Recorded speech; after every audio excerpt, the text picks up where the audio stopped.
Yes. Today we'll continue with the presentation on Dr. Gunson. And before I start, I just want to make a correction to something that I said yesterday. So I took you to a memo written by Dr. Gunson to the then Chief Medical Officer, Dr. Aitchison, dated the 18th of October 83. I'll read the reference for the transcript, but we don't need to go to it. It's NHBT 301066_004. And there was a reference in that memo. It was called 5 years.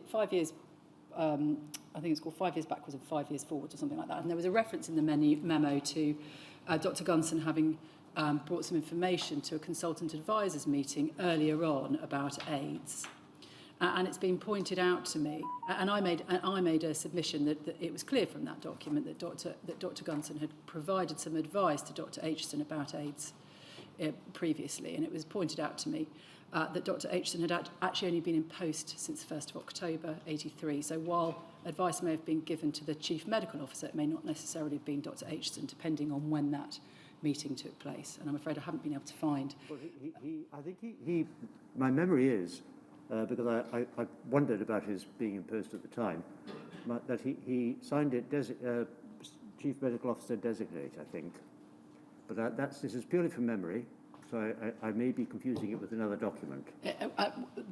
The short point is, sir, that it may not, that advice may not have been given to Dr. Aitchison about AIDS, although it would have been given, well, if that document is accurate, information about AIDS was provided to the Chief Medical Officer by the consultant advisor.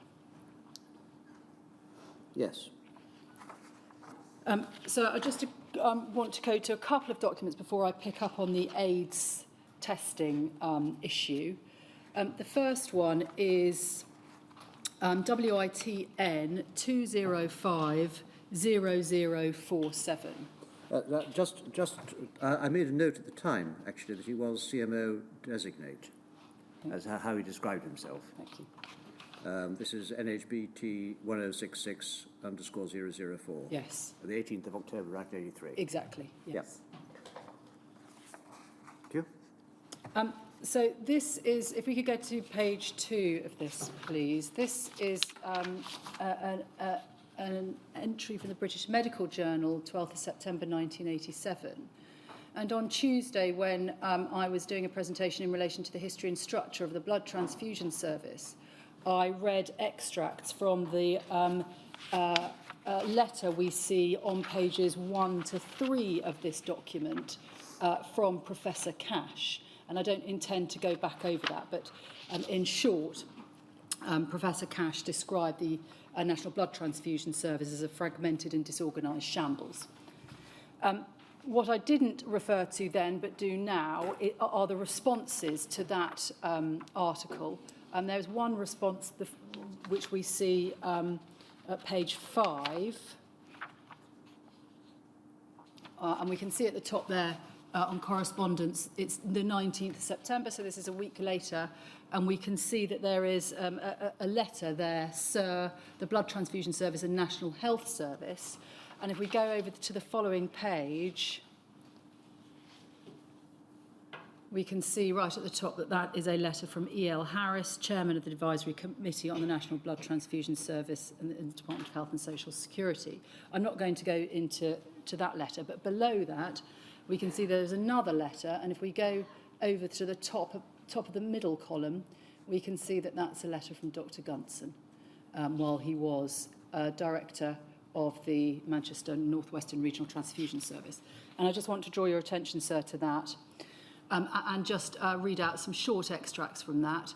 He starts off the letter, Sir, I would not disagree with Dr. John Cash that there are problems within the National Blood Transfusion Service in England and Wales. And then if we skip down to the next paragraph, individual regional transfusion centres have responded to changing circumstances in blood transfusion medicine over the past decade. It is important that patients have confidence in their treatment and that they may be reassured that the blood and its components that they receive from the National Blood Transfusion Service are of the highest quality.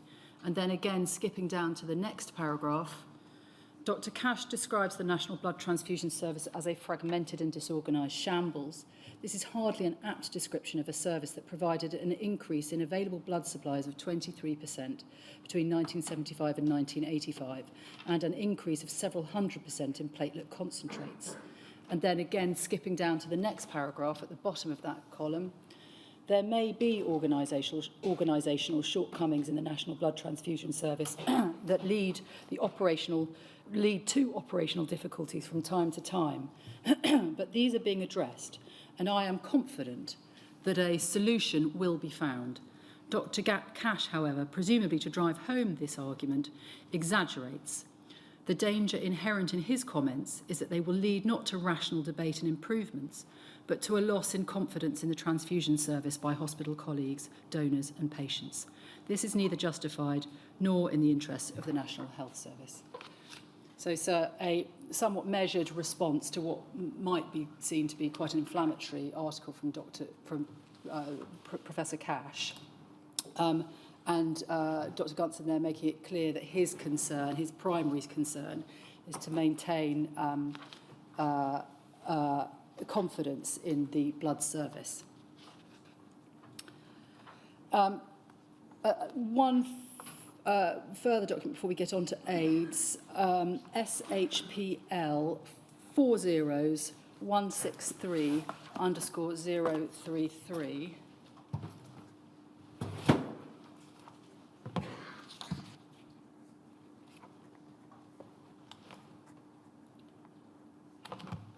We can see that this is a WHO expert committee on biological standardisation report. And if we, it's not a very clear copy this, but if we turn to the next page, we can see that it's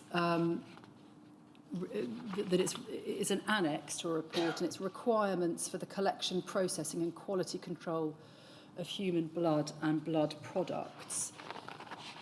And if we go back to the front page, it's not very clear, you can't see the date there, in fact. It looks like 1978. I think it's 1978. Yes, that's exactly what I think it is. And then if we turn over to page 33, please.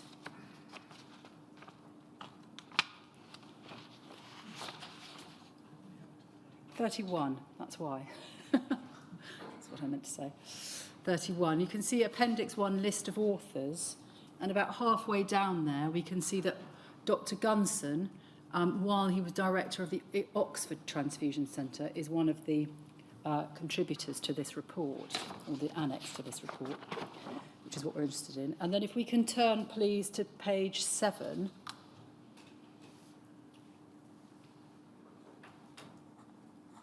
We can see that there they set out some information about the collection of blood and blood components and the selection of donors. And they look, first of all, at donors of whole blood, and then we'll come on to look at plasmapheresis donors. So on that right-hand column, A.5.3, medical history, it says this under general. So this is for donors of whole blood. Before each donation, questions shall be asked to determine that the donor is in normal health and has not suffered or is not suffering from any serious illness, e.g. malignant disease, diabetes, epilepsy, hypertension and renal disease. And then the next section deals with infectious diseases. Donors shall have a negative history of viral hepatitis, of close contact with an individual with hepatitis within the past 6 months, of receipt within 6 months of human blood or any blood component of fraction that might be a source of transmission of viral hepatitis, and of tattooing within 6 months. And then there's an entry about acupuncture, which we don't need to concern ourselves with. And then at the bottom there, any donor shall be permanently excluded if a previous blood donation given by him was the only unit of whole blood or of a blood component administered to a patient who developed hepatitis within 6 months and who received no other blood fractions capable of hepatitis transmission during this period. And then over the page,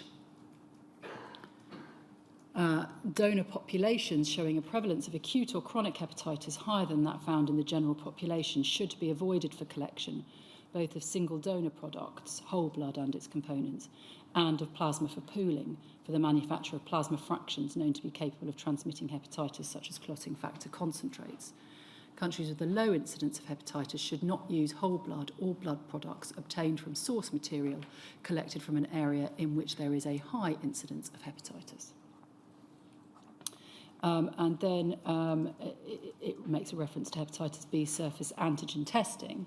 And it says, national health authorities shall develop policies designed to prevent the transmission of other infectious diseases based on the prevalence of other diseases in the donor population and the susceptibility of recipients to the same diseases. And then it goes on to give some information about malaria and so on. So that's what it says in relation to donors of whole blood. If we then turn on, please, to page 9, we can see what it says about donors for plasmapheresis. And I'm going to pick this up in the second paragraph under A.5.6. In addition to these criteria, donors participating in a more frequent plasmapheresis program shall be examined by a licensed physician on the day of the first donation, or no more than 1 week prior to the first donation. This examination shall include urine analysis and blood sampling for liver function tests, a serological test for syphilis, and determination of plasma proteins by electrophoresis or another suitable method. On the day of each donation, in addition to meeting the requirements for whole blood donors, plasmapheresis donors shall be shown to have a total serum protein of no less than 60 GL. And the medical evaluation of plasmapheresis donors shall be repeated at regular intervals as specified by national control authorities. The interval between physical and laboratory examinations shall not exceed 4 months. And then it's into the next column. It says, in general, just above that indented paragraph, in general, plasma collected by therapeutic plasmapheresis shall not be used for fractionation. So I draw your attention to those provisions of the 1978 WHO publication, because the issues that raises will be issues that we will be returning to in the forthcoming hearings.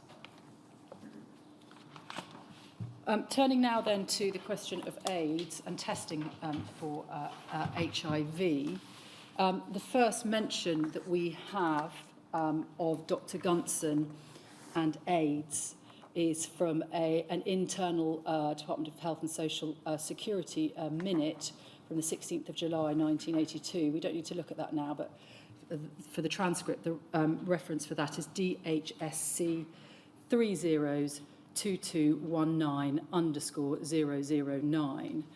And that sets out that Dr. Gunson has been given information about AIDS from a Dr. Joe Smith at the NIBSC, who in turn has got his information from the American Bureau of Biologics. I'm going to turn to Dr. Gunson's the statement that he provided for the HIV litigation and see what he says there. It's NHBT 0020196. I'm going to look first at what he says about his knowledge of AIDS and when he became aware that it was caused by blood and blood products. So can we go first, please, to page 18.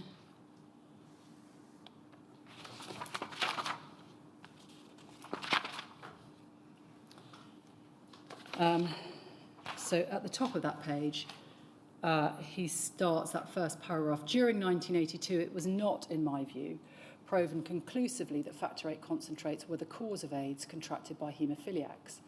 Again, to quote Dr. Peter Jones in his presentation at the meeting in 1986, reported, however, when in July 1982, the Centre for Disease Control, USA my brackets, reported unusual opportunistic infections in 3 men with haemophilia, the possibility of a viral etiology was thought less likely than an immune response to the constant barrage of extraneous denatured protein involved in treatment. And then he goes on to say, the first case of transfusion-associated AIDS was reported in 1993 in an infant transfused in December 1982, and this will be referred to later in the statement. Just going back to the previous extract.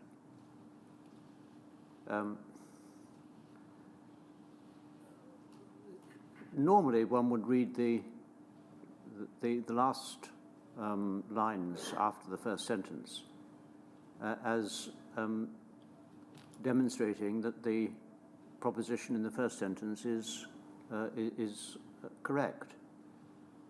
But what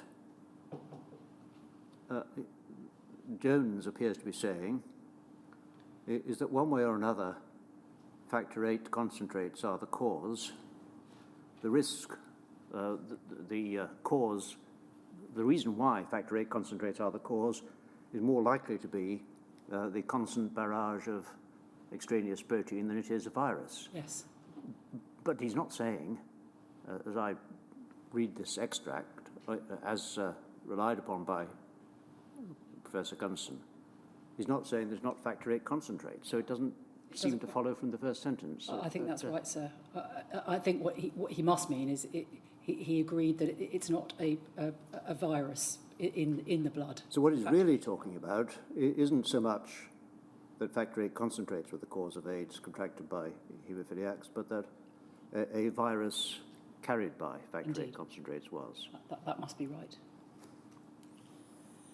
And he goes on to say, the first case of transfusion-associated AIDS was reported in an infant transfused in December 1982, and this will be referred to later in the statement. And I think what he's referring to there is the San Francisco baby case, and for the transcript, the reference for that, for the article in the well, the reference for when that was first reported in the MMWR is... That was 10th of December. Exactly, 10th of December 1982, and that's PRSE 0003276. We don't need to go... What I think he may be talking about here is a subsequent report in the Lancet, which may not have come out until 1983. Yeah, so that was on the 30th of April 1983, and for the transcript, the reference for that is PRSE 40317. Indeed, it may be that that's what he's talking about there.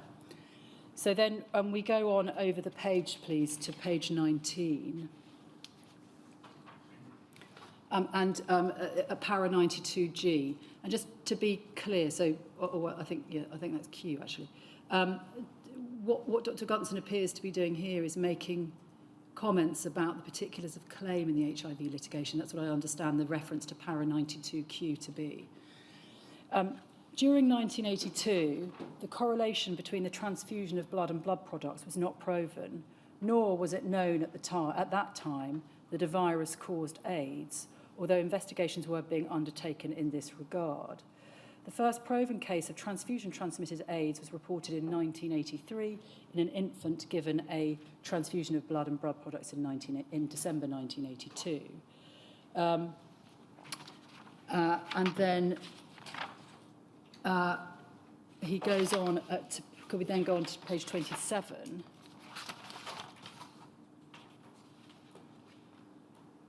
Where he says at para 92Y, the bottom half of that, I first became aware of the emergence of HIV/AIDS from the information in the scientific literature from the USA. So that's suggesting that actually he was reading literature from the USA, not simply from England. The first reports were a finding of a Kaposis sarcoma in homosexuals. No one knew what the implications were at that time for the BTS. As the reports began to accumulate, it was clear that the immune deficiency related to this disease was a major problem. The medical staff in the BTC discussed, over the page, RTC rather, sorry, discussed each new development as any department would discuss such major developments in another field.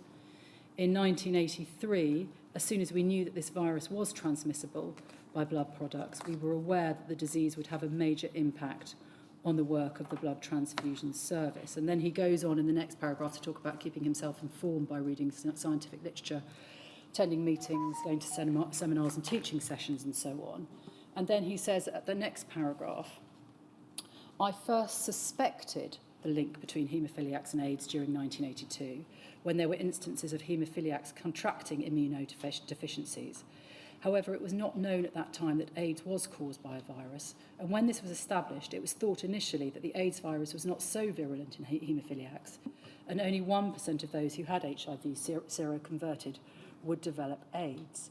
This, of course, has now been found to be entirely wrong.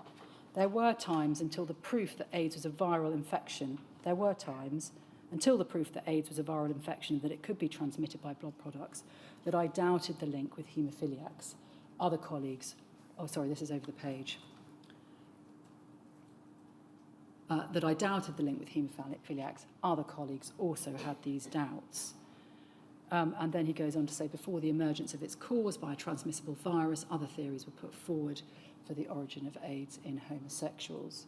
And then he goes on and sets out what those are. Until proof was available that blood transfusion could be a cause of AIDS, it was difficult to take specific action within the BTS. From that time, I held no doubts concerning the significance of blood transfusion in relation to AIDS and acted accordingly. And then he says at the bottom that he is aware of articles in The Lancet on the 15th, 22nd and 29th of January 1983.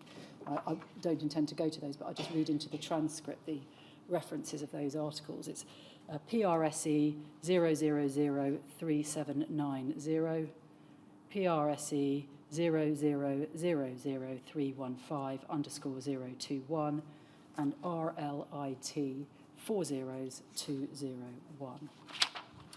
So it's clear then that from 1982 he knew there was a link between AIDS and people with haemophilia, but the turning point for him seems to be the San Francisco baby case. The question about whether or not he would have known about that when it was published in America, or whether he would have only known about that in April 1983 when it was published in The Lancet, it is not made clear by this document.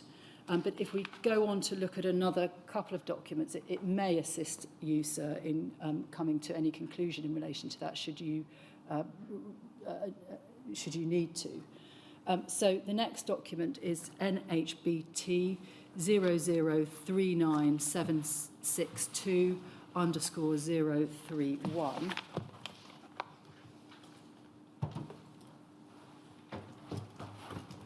And this is a letter that Dr. Gunson wrote to Dr. Wolford on the 17th of February 1983. And we can see from this letter that the first paragraph there, he's enclosing some information for her on the AIDS situation. And he says this in the second sentence: I think that we will have to carefully watch this situation. Perhaps when I come back from Washington at the end of February, we could meet to discuss it, because the most important recommendation that is coming from the USA is the question of whether there should be an increased usage of cryoprecipitate. And if this philosophy takes off in the UK, it will have considerable implications for the regional centres and for the plasma supply situation. So just pausing there, what we get from this, of course, is that at some point in February, Dr. Gunson is in America. And whether that assists you in identifying whether he would have known about the San Francisco baby case at that stage or not, I don't know, sir. Well, he had some contact with Dr. Cash, one supposes, and Professor Cash has told us, or we heard yesterday, had copied the MMWR the 10th of December and sent it in early 1983 to Bloom. So if he had talked about the matter, we don't know, of course, we can't know, but one might have supposed that it's quite possible, maybe, likely, I'll have to make my mind up on that, that they would have discussed the possibility or the risk that blood products transmitted AIDS. Indeed. Or whatever was the cause of AIDS. And then, while we're on this document, he goes on in the second paragraph to discuss the fact that that there are defined groups of haemophiliacs who will benefit from cryoprecipitate, according to the information that he has from America. Newborn infants and children under 4, newly identified patients and patients with mild haemophilia. And he says in the northwest region, we still do maintain this policy. And that, sir, is consistent with some of the information we saw yesterday about the northwestern policy for treatment for haemophilia, which is actually in the HIV litigation statement of Dr. Gunson. Although I do not think that this is universal throughout the country. This does have an effect on plasma supply, since in the current financial year we will manufacture some 19,000 cryoprecipitates. And of course this limits the plasma that one can send for factor VIII preparation, since this is about 20 to 25% of total usage. And then goes on to say that he understands that haemophilia directors have met earlier in the week to discuss the situation, but had not drawn any conclusions. So that's the first document. And the second document is CBLA 301703.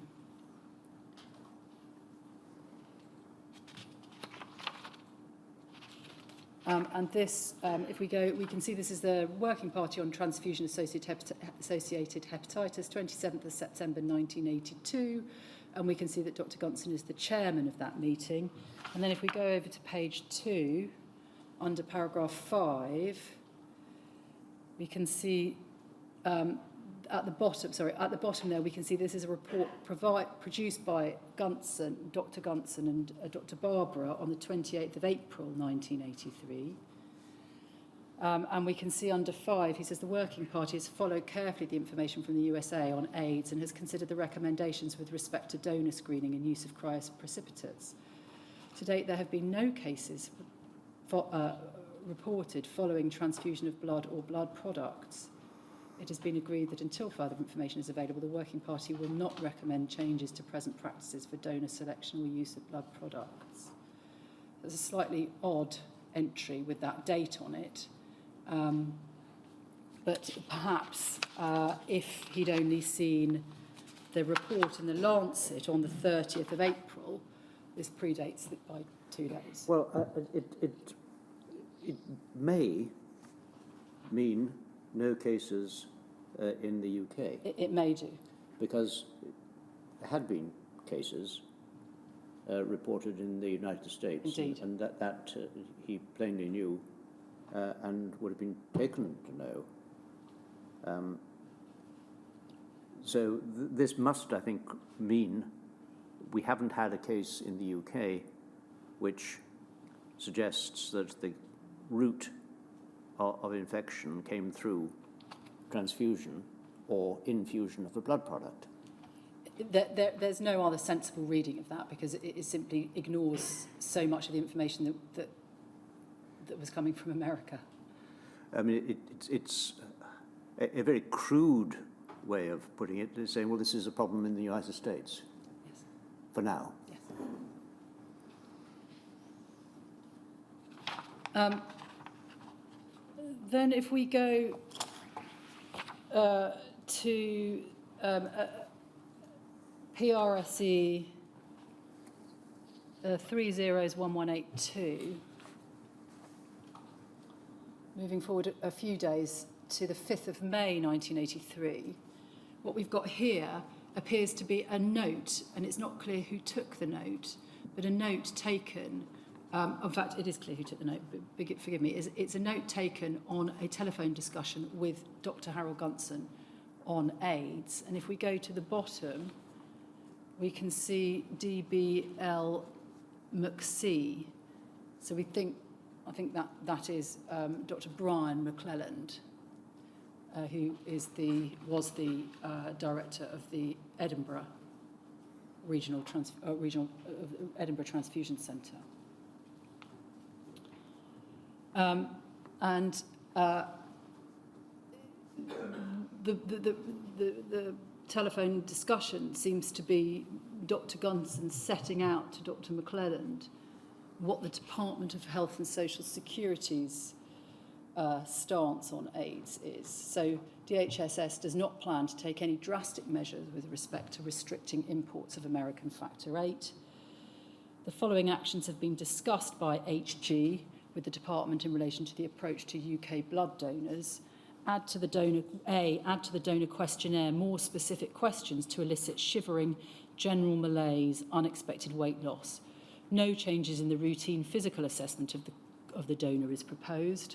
B, avoid collecting blood in high-risk locations such as prisons or locations where there's known to be a high proportion of homosexuals or drug abusers in the population. C, prepare an information leaflet to be made freely available to donors on blood collection sessions. The precise content of the leaflet has not been discussed, but I confirmed with HG that this would specifically make the request to high-risk groups to refrain from donating blood. D, national publicity, perhaps in the form of an article for a publication in Gay News. E, screening of donors. I understand no recommendation will be made to the English directors on this point. And then at the bottom there, Dr. Gunson states that the decision has been made to propose actions A and B, so that's adding to the donor questionnaire and avoiding collecting in high-risk locations. Option C, the production of a leaflet, and the production and issue of a booklet for donors is, he suggests, to be held back for a few weeks until it's clear whether the present high level of media attention is to continue. It's unclear what that means or why the high level of media attention is relevant to the question of whether or not there should be donor information given to donors in the form of a leaflet or a booklet.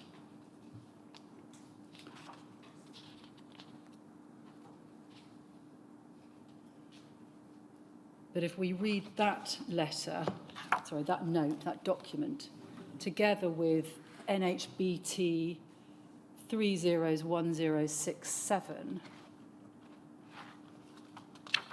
which is a letter from Dr. Gunson to Sir Henry Yellowlees, then the Chief Medical Officer, dated the 9th of June 1983. It may assist in trying to understand that. The first part of that letter is setting out the background to the disease and so on.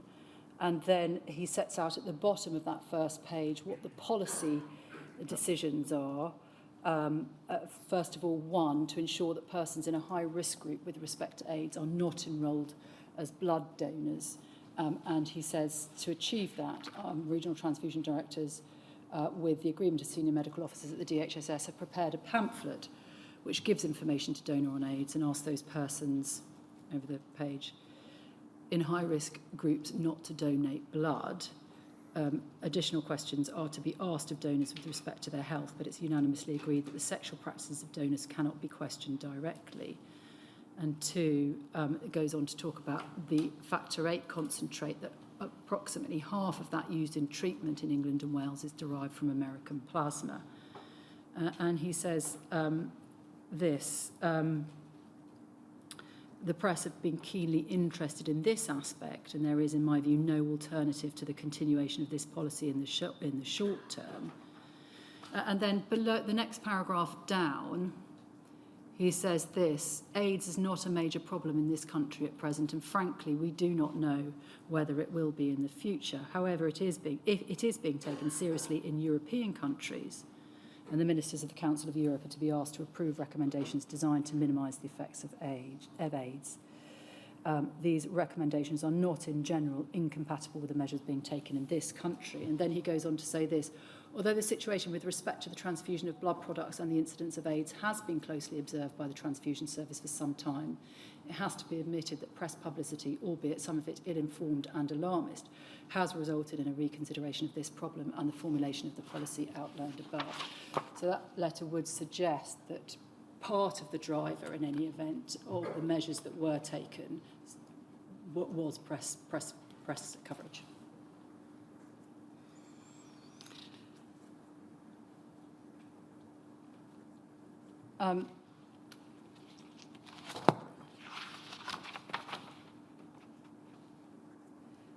the mention Dr. Gunson made in that letter of the recommendations coming out of Europe can be seen at DHSC 40716.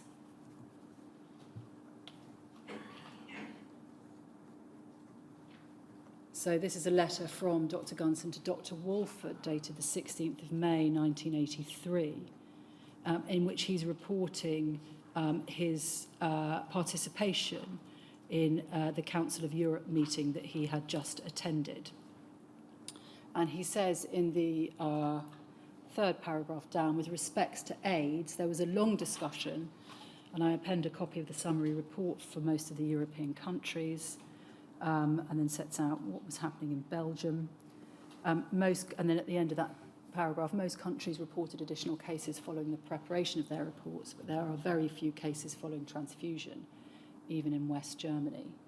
And then he sets out there's going to be a resolution, and he gives Dr. Walford the gist of it, to expose the recipient to as minimum number of donations of blood in the case of transfusion or cellular and coagulation factor products, achieve national self-sufficiency in coagulation and factor products, avoid importing plasma and coagulation factor products from countries with high-risk populations, provide information to all donors so that those at risk will abstain from donating, and inform all attending physicians and selected patient groups of the potential hazard and the possibilities of minimising this risk. And so you've seen the recommendation coming out of that meeting on a number of occasions.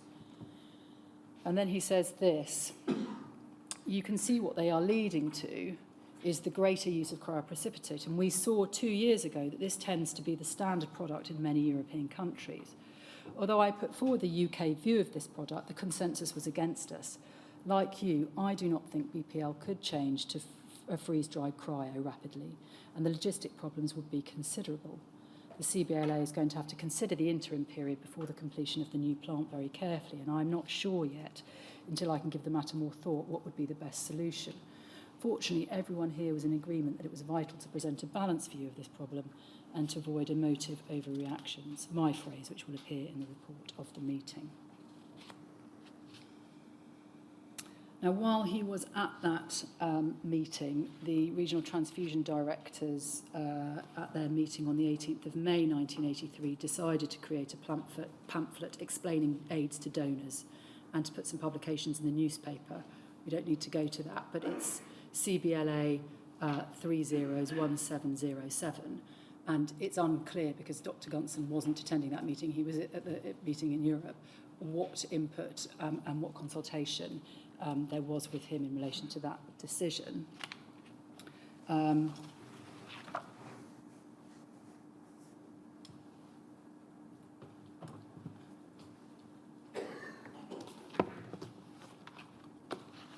He says this about the AIDS leaflet in... in fact, I don't think we need to go to that. Yes, so if we could then turn back to what he says about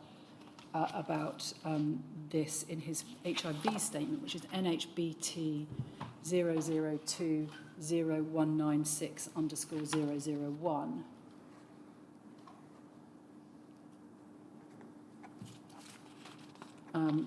If we go to page 19, please. Picking it up at the bottom of that page. The last paragraph there. The regional transfusion directors at their meeting in May 1983 decided to prepare a leaflet asking donors to self-exclude if they belong to certain categories of activities which increase the risk of contracting AIDS. The leaflet was issued over the page in September 1983, and in the Northwest region this was distributed to prospective donors with their call-up letters for donation and was distributed to factory donors on recruitment. So we know that was left to the method of distribution was left to the regional transfusion director's discretion, and we can see here what Dr. Gunson chose to do. If we then go over the page, please, and the last paragraph there, he's talking there about donor selection policies. He says, I did indeed adopt a policy of destroying or marking for non-use blood offered by donors who on inquiry revealed or gave the impression of being homosexuals, bisexuals, intravenous drug users or other high-risk donors. This was part of the standing operative procedure. The majority of such donors were rejected on sessions, but of those who donated, the resulting donation was withdrawn from use and destroyed. This was done in conjunction with Mr. P. Howell. The policy was instituted in 1983. A system was arranged so that when sessions were completed and blood returned to the Regional Transfusion Centre, any comments that a particular, over the page, donation came from an at-risk person were reported by the sessional doctor to me in confidence, and this to the donation being removed from those prepared for issue. I think the word lead must be missing. Yes. This was coordinated with the sending of the leaflet. The system was maintained until the test was instituted, when a new set of operating procedures based on the test results was instituted, while still maintaining the previous reporting arrangements. So there seemed to be a sort of two-stage system. Some people would have been excluded before donating blood as a result of the information given to them at the session, but there seems to be a sort of an additional layer, if you like, where if there are some concerns about a donor, this would be reported in confidence to Dr. Gunson, and the donation would be removed and destroyed.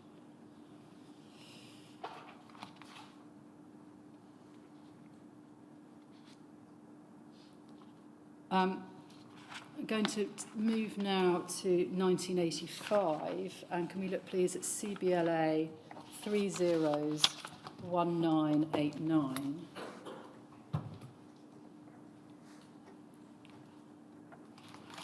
So this we can see is a letter to Mr. Pettit of the Blood Products Laboratory dated 18th of January 1985.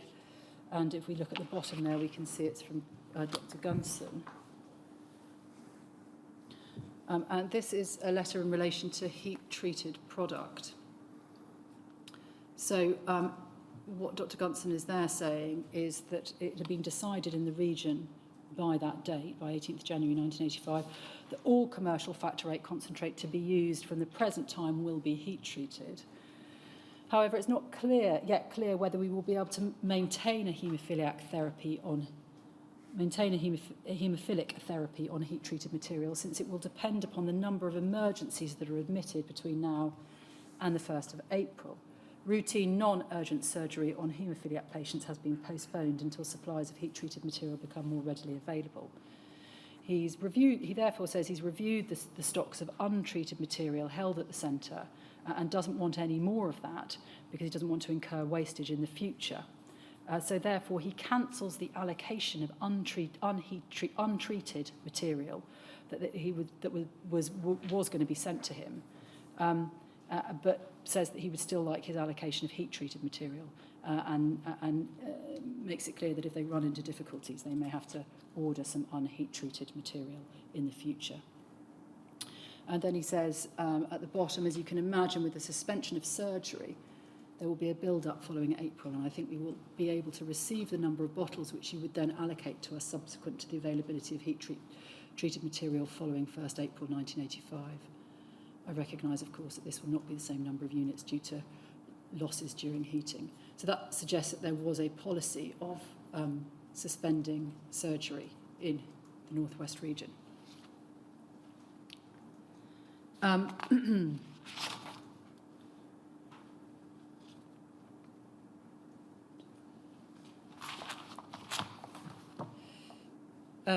So then turning to the question of screening, can we look please at DHSC 40406?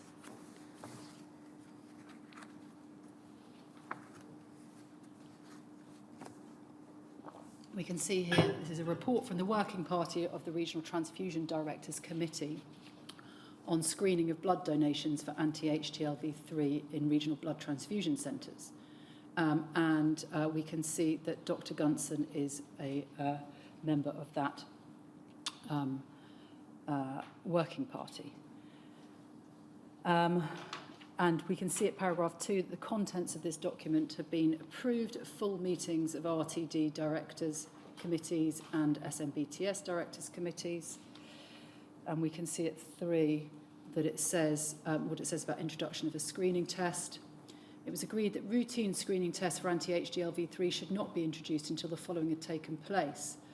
The proposed evaluation in the MBTS of different test kits has enabled satisfactory systems to be selected, the establishment of reference centres for the purposes of carrying out nationally agreed confirmatory tests on sera giving positive results upon screening, and the establishment of alternative venues for anti-HTLV3 tests on members of the general public who are not blood donors.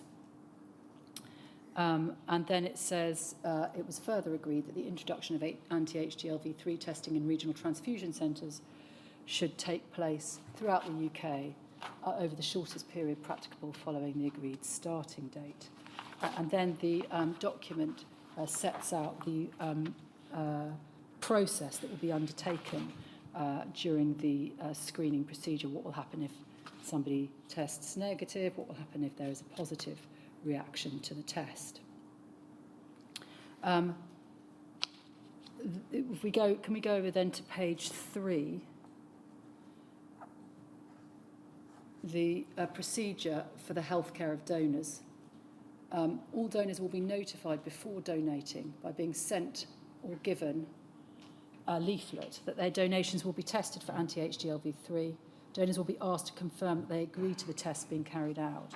And the information that's given to blood donors and the consent form are both annexed to this document. So it's clear that the process that was agreed was that the donors would be consenting to their blood being tested for HTLV3. And then it goes on to talk about donor counselling. On receipt of the first confirmed positive result for anti-HTLV3, the donor will be sent a letter by a member of the consultant staff at the Regional Transfusion Centre, and a specimen letter is set out. And we don't need to turn to it, but it's expressed in these terms: Dear donor, examination of your blood has shown that it contains properties which may be important to your health. We should like you to attend to see Dr. Blank to discuss this and take a further small sample of blood. Please comply, and they're asked to then fix an appointment. So they're alerted by letter that there is a problem, called in, and then rather than being told by letter that they have tested positive for HTLV3. And then it says an early appointment will be arranged for the donor to be interviewed by a doctor from the Regional Transfusion Centre who has been trained in counselling. And then during this interview, the significance of a positive anti-HTLV3 result will be explained. The donor will be asked for the name and address of his family doctor, and every effort will be made to ensure that the donor receives further medical consultation and that the results of the tests can be reported to his or her family doctor. A further sample of blood will be collected from the donor and sent to the reference centre where the original confirmatory test was carried out. So the process covered confidentiality. It covered informing the donor of their infection and doing so in person. And then if we go over the page, the point about sharing of information about the infection has been touched on with previously, reporting it to the family doctor, but at 6 it says systems will be developed within the RTC to ensure confidentiality of records. Staff within the RTC will have information on a need-to-know basis.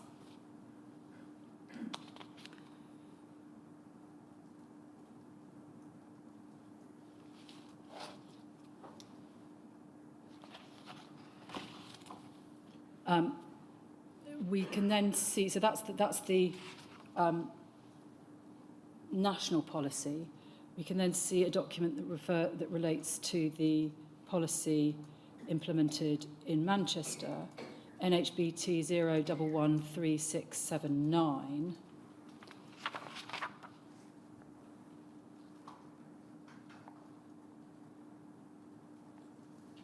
This we can see as a departmental memorandum from Dr. Gunson to Mrs. G. Oates, dated the 19th of August 1985, and it's titled Introduction of Routine Anti-HTLV3 Screening for Blood Donations.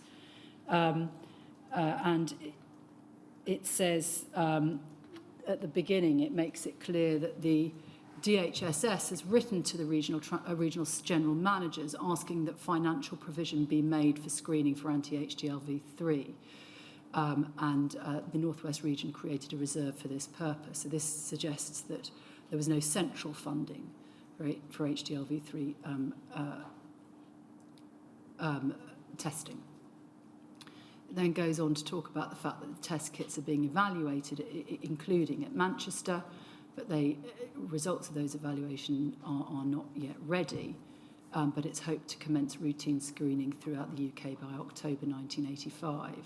And the purpose of the memorandum is to set out the process that will take place in the Northwest region. And then we can see the procedure for screening donations.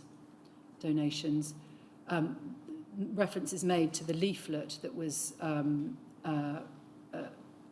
has been created by the DHSS, and that will be provided with call-up cards or letters.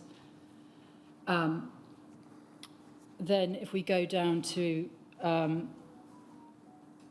paragraph 2.3, the arrangements for confirmatory tests are set out. So because there are false positives, confirmatory tests will be sent to PHLS Withington, Public Health Laboratory Service in Withington, which is being designed as a reference laboratory, and the donor will not be informed of a positive result unless the BTS screening tests have been confirmed by the PHLS.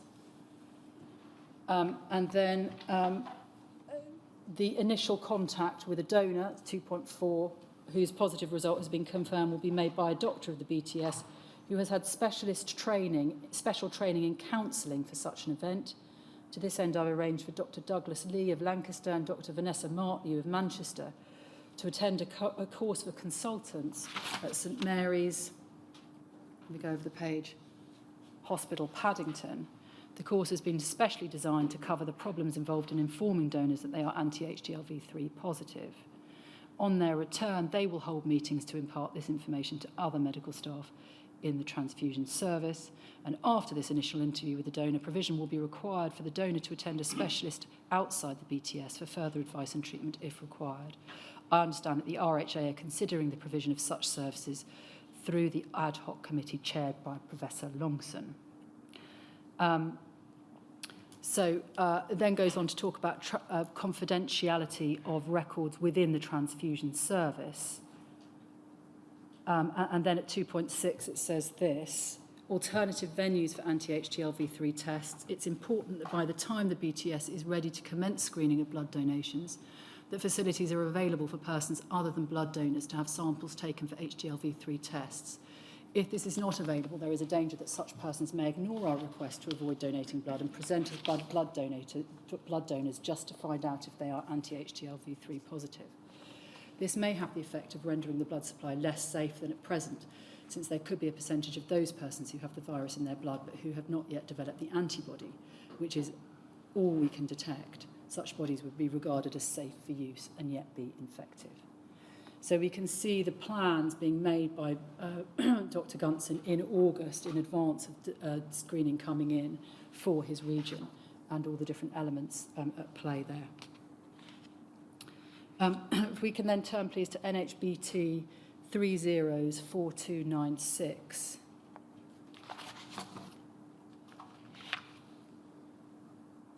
And we can see here a letter from Dr. Gunson to Dr. Smithies in the Department of Health and Social Security, dated 28th of October 1985. And he says this: I write to confirm that we commenced testing for anti-HDLV3 on 17th of September 1985 in order to fully establish the procedure before the due date. This has enabled us to have all products now available in hospitals and the centres at Manchester and Lancaster tested for anti-HDLV3, and none are being issued without testing, unless specifically ordered in an emergency, for which responsibility is taken by the person in charge of the patient. The small amount of fresh frozen plasma that was lodged at hospitals prior to testing has been withdrawn and replaced.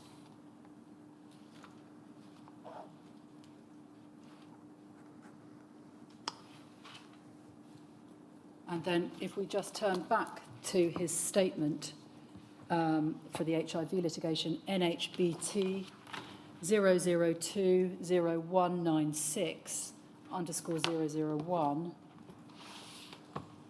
And if we go, please, to page 24,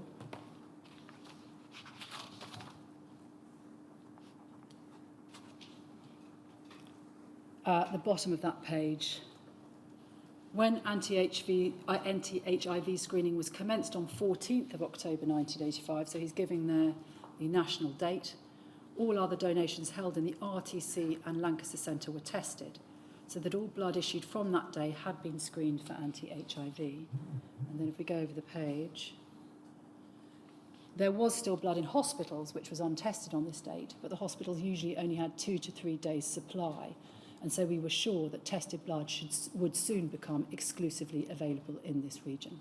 So a slightly different account given there from the one that we see in the letter to Dr. Smithies. The account in this statement suggests that there may still be, for 2 or 3 days after the 14th of October, blood being used in the region that was not screened, whereas the letter to Dr. Smithies suggests that because they'd started screening from 14th of September, that would be unlikely. It didn't, the letter of the 14th of September didn't say they were screening all donations, did they?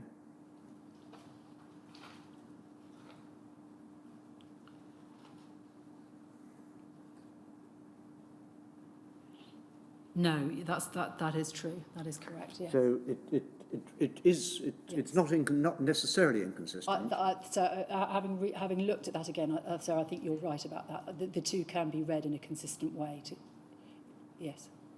And the consistent way will be we've started trying out what it'll look like, but we're not doing everything at the moment. Exactly, and so there would still be some products in use after 15th of October that were untested for 2 to 3 days.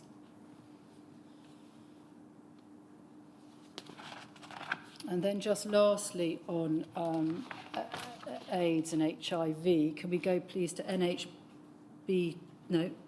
BPLL 001 0094.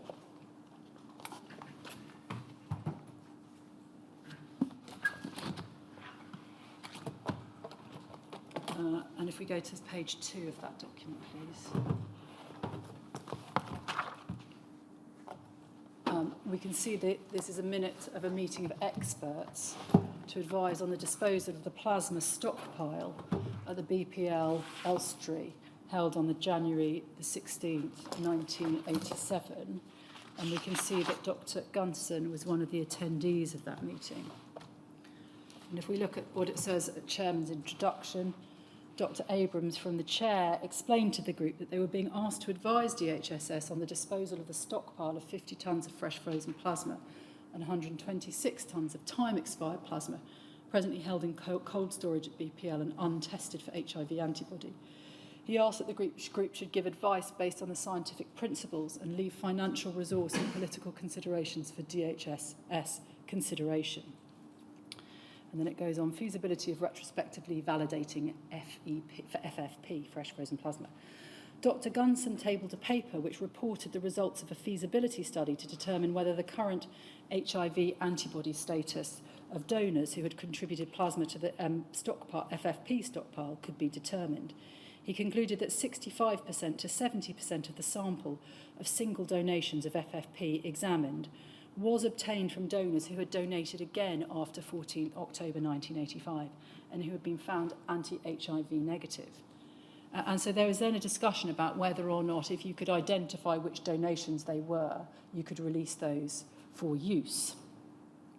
The chairman at the over the page, third paragraph down, summarised the consensus view that it would be safe for some purposes to use that plasma that was obtained from donors subsequently shown to be anti-HIV negative, and subsequently referred to as retrospectively validated fresh frozen plasma. And then they go on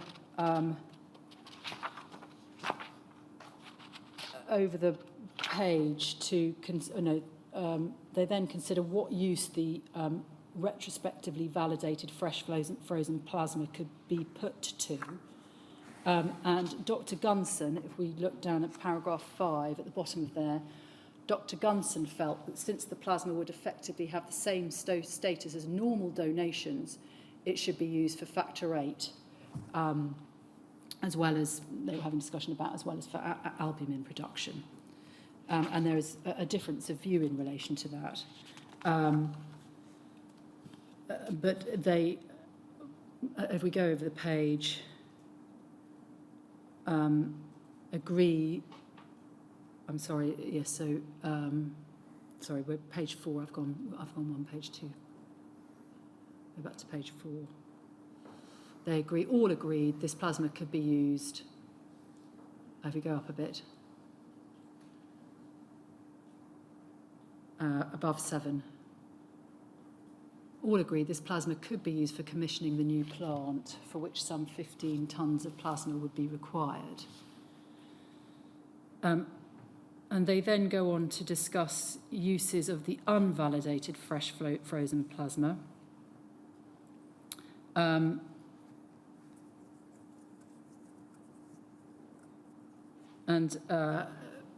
whether or not it could be utilised at paragraph 8 in the early stages of commissioning non-sterile equipment. And the consensus view on scientific grounds was that it would be acceptable to use the plasma for this purpose, although reservations for practical nature were held by several members. And then they go on to have a discussion about the use of time-expired plasma. And they agreed that it was unacceptable that it should be given to patients abroad where it wouldn't be acceptable for use in the UK.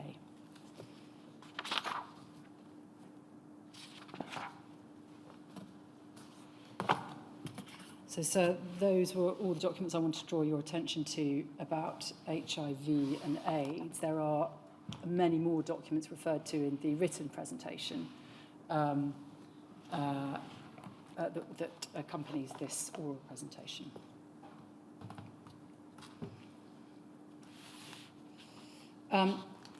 So the next topic I wanted to address was the response to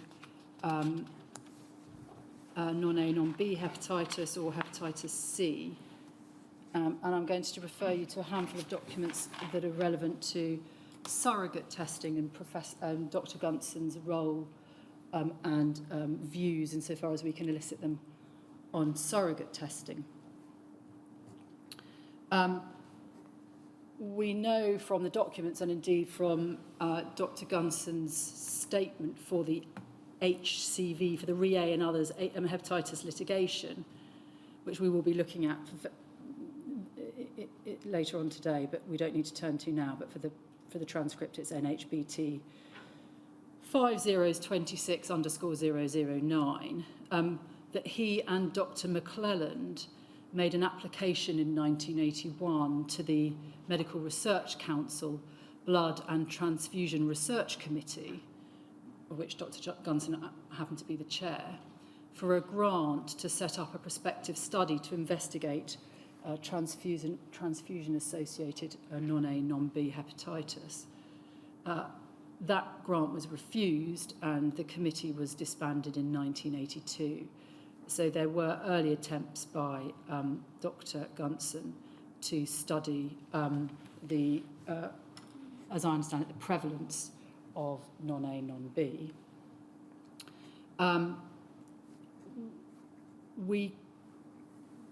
We do know that the DHSS did fund a multi-centre trial of surrogate testing. And in fact, I'm going to look at the statement now, sorry, NHBT 5026_009.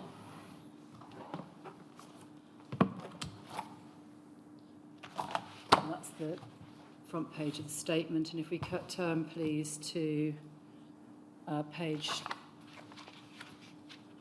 23, I think it is. No, 24. We can see the part that Dr. Gunson played in that.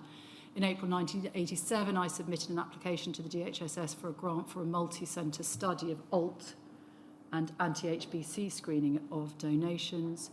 It was proposed that the 3 RTCs in England, Manchester, North London and Bristol, and 1 in Scotland, Edinburgh, would carry out the study. The plan was to test 12,000 donors in a period of 6 months, and by interviewing the donors with elevated ALT levels and those who were anti-HBC positive, determine not only the rates but also any etiological factors contributing to elevated ALT values and the significance of anti-HBC positive donors. And then if we go down to paragraph 64, the DHS approved my application on 28 April 1988, and the trial proceeded in 3 English RTCs.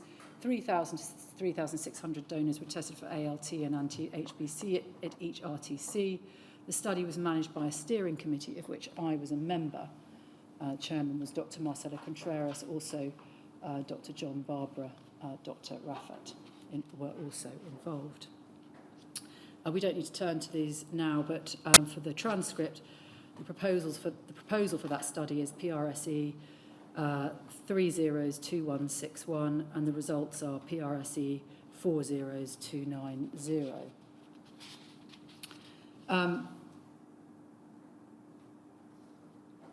The Council of Europe held a meeting of the Committee of Experts on Blood Transfusion and Immunohematology in May 1987, which Dr. Gunson attended. And we can see, if we could have a look at SBTS 303040_001.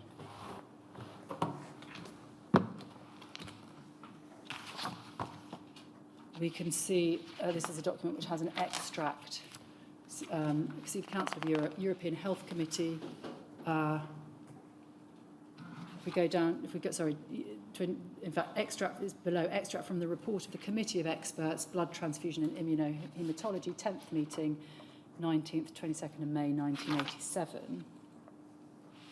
If we go over the page, we can see the title, Non-A, Non-B Hepatitis Testing of Blood for Indirect Evidence of Infectivity. And then the report sets out the synthesis of the replies from the members. And I don't intend to look at that in any detail. But we can see from this that at page 3, what Dr. Gunson was reporting was the position in England at that time. About 2/3 of the way down, Dr. Gunson told the committee that in the United Kingdom, a study with a cohort of donors in 4 centres has been proposed. Each donor will be ALT and anti-HBC tested, and those with abnormal results would be assessed clinically in order to try and establish their potential risk in respect to the transmission of non-A, non-B. The study would also yield important information on the loss of donors and donor management. And then he says proposals for a prospective study on patients transfused with blood with normal and raised ALT levels had not received ethical approval. So a recipient study was not going to go ahead. And then we can see the conclusions of the working group at page 5. On the basis of this information, the working group concluded that the use of non-specific tests for the purposes of reducing the incidence of transfusion-associated non-A, non-B and its possible value as a public health measure remain controversial issues. If a stance is taken that blood should have maximum safety, then the test would be introduced, but the benefits derived from this testing would not be uniform throughout every country. Also, there is no guarantee that in a given country there will be a significant reduction in the transmission of non-A, non-B hepatitis. The introduction of non-specific tests could lead in some countries to a severe depletion of blood donors, which may compromise the blood supply, and this is a factor which must be taken into account. When non-specific testing is introduced in a country, provision must be made for the interviewing, counselling and further medical examination and treatment that may be required for donors found to have a raised ALT who are anti-HBC positive. The committee cannot give a general recommendation on the introduction routinely of non-specific tests for evidence of non-A, non-B infectivity of blood donors. Individual countries will have to assess the situation locally and decide on the appropriate action to take. And then Dr. Gunson wrote a report arising out of this meeting, which we don't need to go to, but for reference, it's NHBT 308816 _002.